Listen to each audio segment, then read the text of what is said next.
Hi there, friends. This is Emily Craig, and it is Space News Weekly Report for February the 25th through 29th, 2019.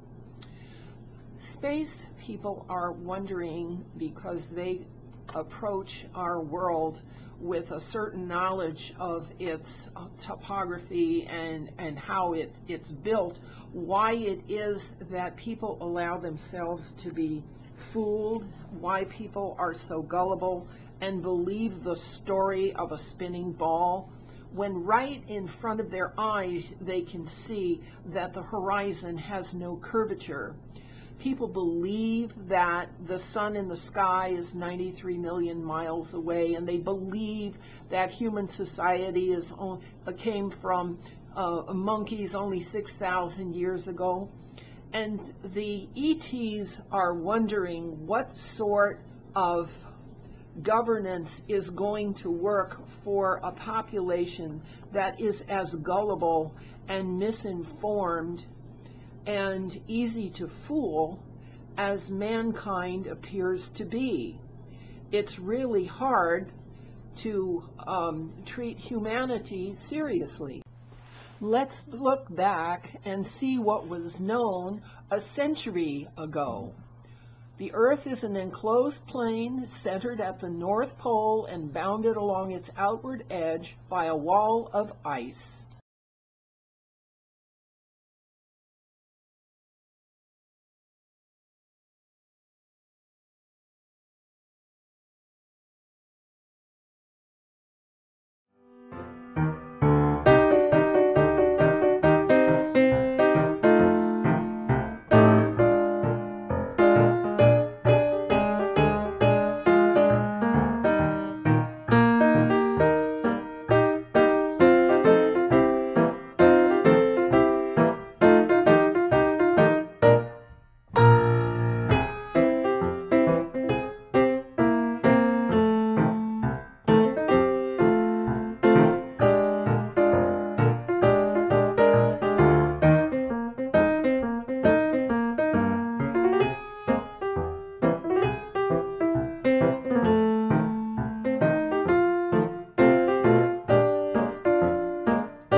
This is a down metal gondola which will bring us into the stratosphere. We are going to be lifted up there by Linde hydrogen. That hydrogen will lift us in a place where nobody can breathe and live. But inside we'll have Linde oxygen, which makes good what the hydrogen makes bad, and makes a very comfortable living place for us. Here I would like to show you inside, but we have too many people. I couldn't all bring you this gondola. Very little space. Just enough space for Lieutenant Commander Settle, the pilot, and me, who was going to do the work on cosmic rays. But I can show a little bit about it. Here is the ring on which the gondola hangs. Here is the rope to which is connected with upper ring. This here is a roof garden. We want some fresh air, we can go on this here, as long as we are still in the lower air. And then when we go in the stratosphere, we close here. You hand me the cover, please. Thank you. This here is the down metal. Oh, I'm sorry for the noise. This here is the down metal cover, you see, very light. That will come inside, and another one similar will come outside. You take it again, please. And then when everything is closed, then we go into the stratosphere, and we do there our work on cosmic rays. All ready? Professor Piccard, we are very glad to present you for the Union Carbide and Carbon Corporation with the hydrogen for your expedition. We believe and are sure that the Linde Company has made the purest hydrogen that has ever been produced. We recognize that any impurity may result in the loss of altitude and affect the expedition. I would like to have your comments on this regard. Well, thank you very much, Mr. Carter, for all this hydrogen. That's definitely a great big lot. You expect to accomplish with the cosmic rays? Well, first I want to thank you and thank the Union Carbide Company for all this hydrogen you give me. And you give for the whole thing. Everything else you did for helping us to go. Now, since this hydrogen is good as that, I'm sure that it will lift us just as high as any hydrogen could lift us. And, you know, we are going to measure the cosmic rays very high. We want to be as high as possible so that we have as little air as possible between us and the origin of the cosmic rays. And of course, the higher we are, the less air we have, and the better result we'll get. And we're sure we'll get the best result we can get there. Very much hope that we'll get higher and higher up than one has ever been before.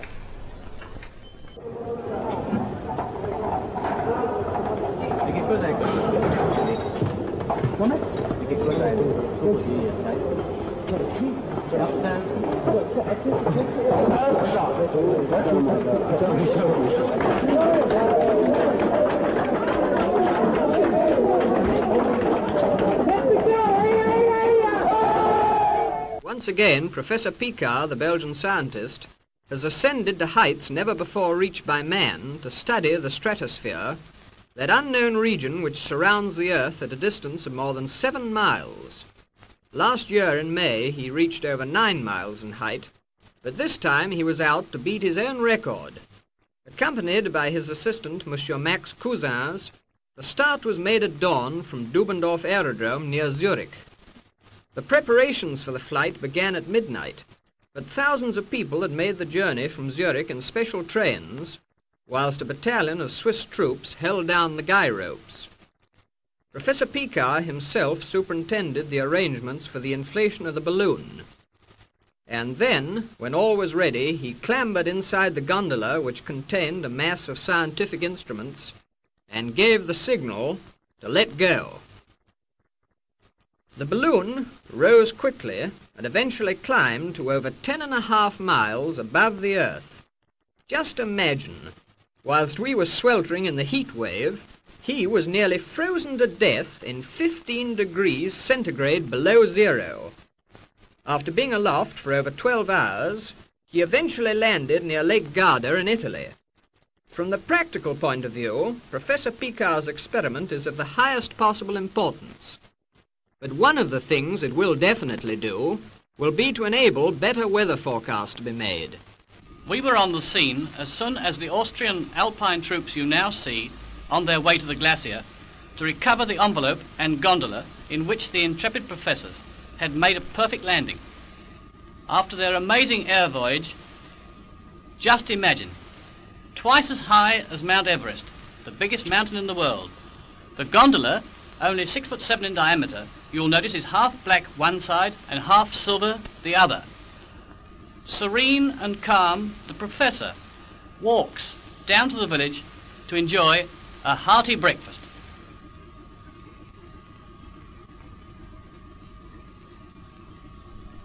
When too warm, the bright side was turned to the sun. When too cold, the black.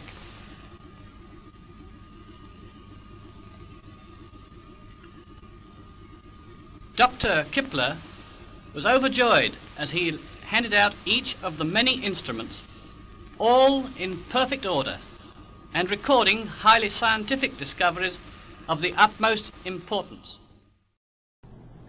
Why don't humans notice that there's no 1,000 miles an hour winds whipping across the land? Why don't they notice that the land is very still? Why don't they notice that no matter where you go in an airplane, you always see a flat horizon? What August Piccard said about his trip was that what he saw was a plane with turned up edges.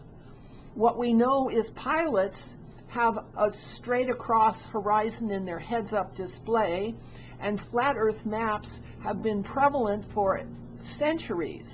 The Masons know that the earth is actually a toroid.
plenty of flat maps in those two old films from almost a century ago. You see that flat maps have been in use all this time. And ETs are wondering, with all of the evidence we have of flat sea level and curved sky, and how gullible the people must be to believe the fantasy companies that have been set up, and believe the trickery that was set up to see whether humanity has an ounce of sense and can question, or whether humanity needs to just gulp down and believe whatever they are told. And so in many disciplines today, what is apparent is that the lies and the fables and the trickery are simply what people believe. They do not question, they do not ask, and if you challenge what they know, they really get mad at you. Imagine that. Our ET visitors know, because they monitor our broadcasts, that we, the people, are not told what is true by the leadership that continue to do us harm, cause us trouble, and govern their own world as if they want to eliminate most of us. Okay, that's the official policy of Agenda 21 and the population reduction group. And the ETs, okay, are alarmed by this. They don't understand why more humans have not opted for and backed and supported the Nessara agreements to return human governance to the common law model.